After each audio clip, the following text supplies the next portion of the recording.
హిమాలయాల్లో మంచు కొండలు అందమైన లోయలతో పర్యాటకులను ఆకట్టుకునే టిబెట్లో మృత్యు ఘోష తాండవించింది.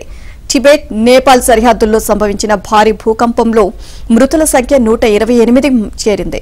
188 మందికి పైగా గాయపడ్డారు. వీరిలో పలువురి పరిస్థితి విషమంగా ఉంది.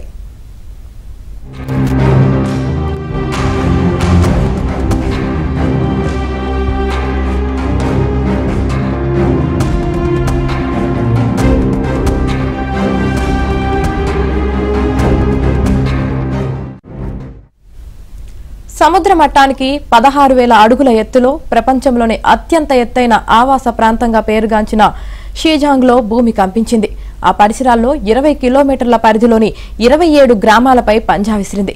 1000కి పైగా ఆవాసాలను నేలమట్టం చేసింది. షీజాంగ్లో -డిగ్రీల ఉష్ణోగ్రతలు, దట్టమైన పొగమంచు సహాయక చర్యలకు ఆటంకంగా మారింది.